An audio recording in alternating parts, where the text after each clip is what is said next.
that Ambedkar would take, and he would have, belief and faith in, especially to make the members of his community overcome the mental bondage. So that would include, in the first place, as I told you, that they should behave in a manner which would not be considered to be the behavioral pattern of untouchables. So that would be Excuse one. me, sir. Second, Excuse me, sir. who's that? Sir, Sudhanshu. Tell me. Sir, how would be the third point of representation change the social perception of the untouchables? The first 2 points, I got that the first thing that they need to change their representation on how they act and their behavior pattern. Second thing is education will improve. How would the third thing of representation, or if they are led by the person of that same community, would change their social perception? Correct. See, Points.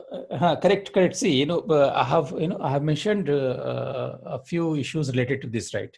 So one, of course, is Ambedkar's perception towards other leaders, which, in his understanding, could not do good to the members of the untouchables. So that's members of the untouchable class, right? That is something Ambedkar would understand. Say, for instance, his whole understanding of Gandhian approach in terms of bringing about social reformation, and especially the way Gandhi would look the whole issue of untouchability as a moral problem, right? As a problem wherein there has to have some changes in the level of moral values in the society. So that is one. So meaning that the way Ambedkar would perceive that other leaders, or leaders from other communities, they could not do sufficient things to bring about required changes in the society. Number two, possibly he believes that a member of the caste would protect the interest of the caste in a better manner than a person who does not belong to the community. I mean, that's the point I made earlier, right? That possibly Ambedkar here would not sufficiently appreciate the problems related to political power. That once political power comes in the hand of a person, then he would rather behave as a member of the ruling class rather than a member of the community to which he belongs, right? So that is something I was trying to explain, right?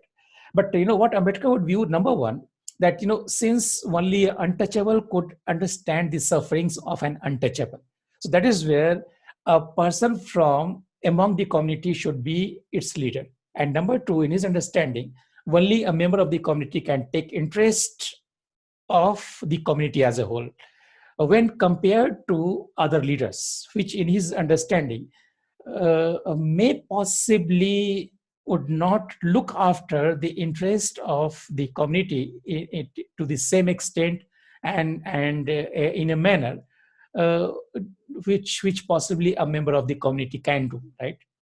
So that's what we can understand. And that's possibly as I told you, that's possibly also could be a kind of limitation in terms of his approach towards the issue of political representation, right? Okay. Yes, sir. So there's something we can add as explanation, right?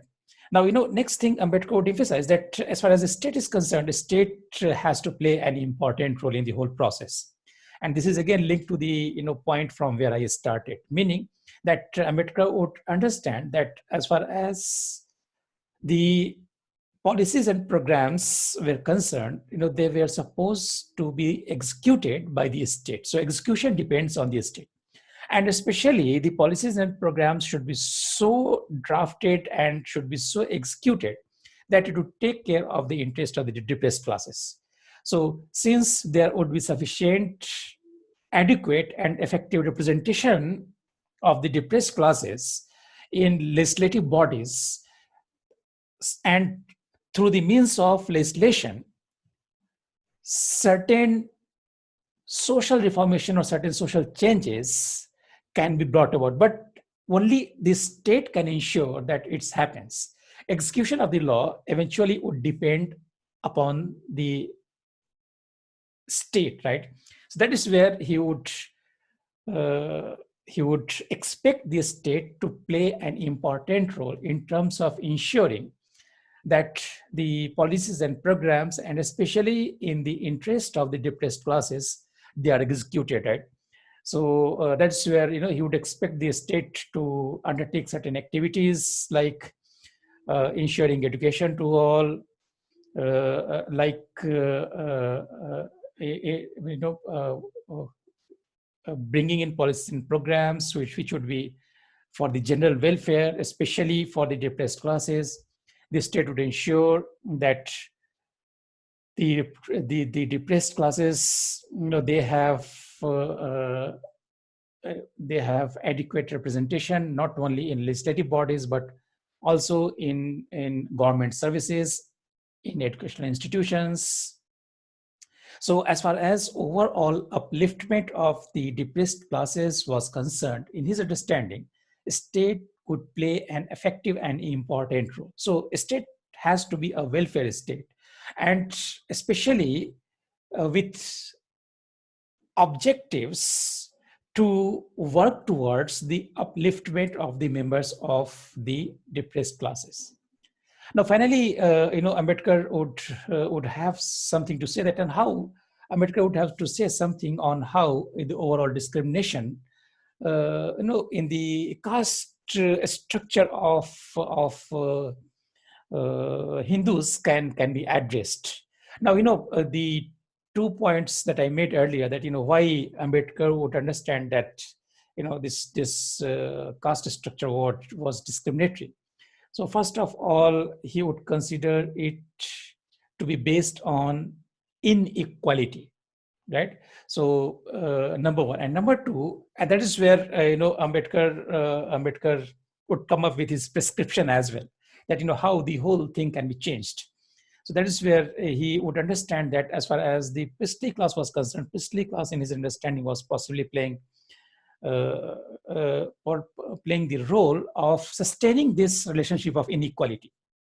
So that is where he would say that as far as the caste part is concerned, so anyone, he did not, as I the point I have been making earlier as well, that he did not renounce religion per se. He would not say that religion as a whole has to be abandoned and there should be no religion, but he would rather suggest that any person who is capable of performing the role of a priest, he should undertake this responsibility and he should be allowed to take this responsibility.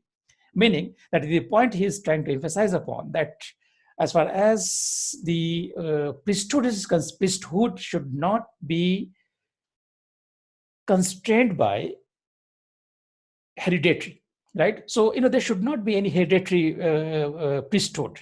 In his understanding, the people who would be knowledgeable, and the person may be from any caste, right? So that's where he can perform the functions of the religion, right? So what religion requires one to do. So this is how overall he understands that certain changes can be brought about in the social sphere, and the most important of all would be the first four things that I mentioned, which especially would be targeted towards breaking the chains of mental bondage in untouchables, right? So that's something which